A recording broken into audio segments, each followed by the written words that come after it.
Bismillah wassalatu wassalamu ala al-habibil mustafa sayyidina wa maulana Muhammadir Rasulillah wa ala alihi wa itratihi wa ashabihi wa man walah, amma ba'd. Kalau kita ingin meneliti tentang hikmah-hikmah ibadah, antaranya puasa, kita akan dapat menjumpai 1001 hikmah yang disebut oleh para ulama yang menunjukkan bahawa ibadah yang disyariatkan kepada kita adalah merupakan syariat Tuhan yang maha bijaksana. Maka kalau kita lihat para hadirin yang dirahmati Allah Subhanahu Wa Taala, sebagai contoh antara ulama yang banyak membicarakan berkenaan dengan hikmah-hikmah ibadah ini adalah Al-Imam Al-Ghazali sendiri, yang dikenali dengan nama Hujjatul Islam Al-Ghazali, yang beliau di dalam kitab yang terkenal iaitu Ihya Ulumuddin mendatangkan ibadah-ibadah ini apakah hikmahnya. Maka sebelum ini kita telah menyatakan bahawa puasa memiliki pelbagai hikmah. Pelbagai hikmah-hikmah yang antaranya selain daripada menunjukkan bahawa segala hukum hakam dalam Islam ini adalah hukum hakam yang mampu dilakukan oleh manusia. Tidak ada istilah saya tak mampu nak buat suruhan Allah Ta'ala ini kerana saya tak mampu. Bahkan kalau seseorang itu tidak mampu, akan diberikan hukum yang seterusnya. Satu orang dia nak semayang, dia tak mampu berdiri, maka Allah tidak mewajibkan juga dia untuk berdiri kerana dia tak mampu. Maka dia boleh semayang duduk. Maka begitulah seterusnya. Maka hukum hakam syariat ini dia akan merujuk kepada kemampuan sebagaimana yang pernah kita sebutkan sebelum ini.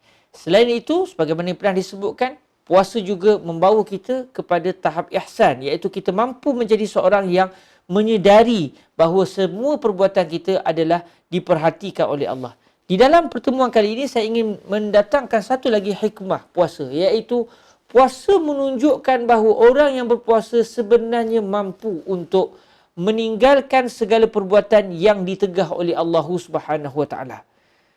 Para hadirin yang dirahmati Allah Subhanahu Wa Taala, di dalam hukum hakam syariat ini pelbagai perbuatan yang dikategorikan oleh para ulama kita berdasarkan apa yang disebutkan oleh Allah dan disebutkan oleh baginda Nabi Muhammad sallallahu alaihi wasallam, maka para ulama menyatakan ada perbuatan yang namanya haram, iaitu satu perbuatan yang kalau dibuat membawa dosa, tapi kalau ditinggalkan kerana Allah ia membawa kepada pahala. Seperti mengumpat.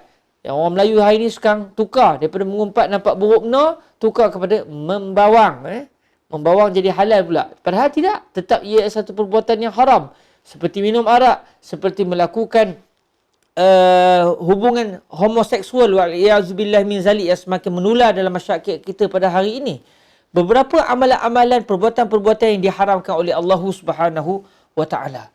Mungkin ada orang kata saya tak mampu nak meninggalkan perbuatan yang haram. Tetapi sebenarnya Allah Azza wa Jalla ingin menyatakan kepada orang tersebut menerusi ibadah puasa bahawa sebenarnya dia mampu untuk taat kepada Allah Subhanahu Wa Taala.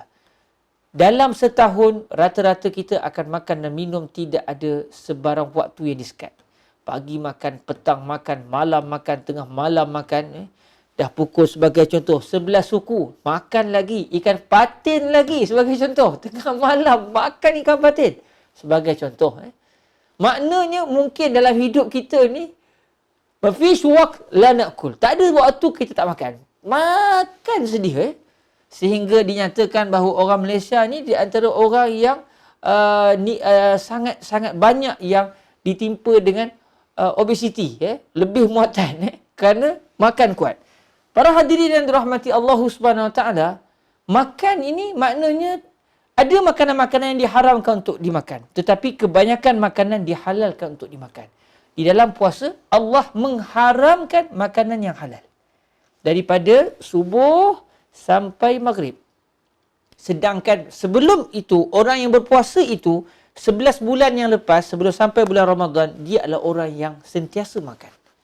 Tetapi bila sampai bulan Ramadan, perkara yang pernah halal, yang menjadi satu darah daging dirinya, yang dia tidak akan terfikir untuk meninggalkannya pada bulan-bulan yang lain, tapi bila sampai bulan Ramadan, Allah tidak mengizinkan dia makanan yang halal bertukar menjadi haram pada satu fasa waktu tertentu, iaitu pada waktu siang. Bermula daripada subuh, berakhir dengan waktu maghrib.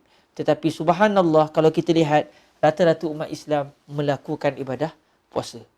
Apa artinya? Artinya, kalaulah perbuatan yang pernah halal tiba-tiba diharamkan pun mampu dilakukan oleh seseorang, ini bererti dia sebenarnya mempunyai kemampuan untuk meninggalkan perbuatan yang tidak pernah dihalalkan oleh Allah selama-lamanya. Maka puasa sebenarnya mencabar seseorang untuk taat kepada Allah, dan puasa dengan nilai keikhlasan, dengan nilai ketakutan kepada Allah, dengan nilai dia sanggup untuk meninggalkan perbuatan-perbuatan yang pernah halal tapi diharamkan ketika berpuasa. Dia sanggup taat kepada Allah. Maka dengan sebab itulah puasa ini ganjarannya sangat besar, sehingga disebut oleh baginda Nabi SAW bahawa puasa adalah satu ibadah yang kadar pahalanya hanya Allah sahajalah yang mengetahuinya. Kerana puasa bererti seseorang itu sanggup melawan hawa nafsunya untuk tunduk dan taat kepada Allah Subhanahu Wa Taala. Moga-moga Allah menjadikan ibadah puasa kita sebagai satu ibadah yang akan melonjakkan diri kita untuk menjadi mereka yang taat kepada Allah Subhanahu Wa Taala. Inna salati wa nusuki wa mahyaya wa mamati lillahi rabbil alamin. Ikrar kita dalam salat, sesungguhnya salatku, ibadahku, hidupku dan matiku hanya untuk Allah, Tuhan seluruh alam. Jazakumullahu khaira. Aqulu qali hadza wa astaghfirullah li wa lakum. Wassalamualaikum warahmatullahi wabarakatuh.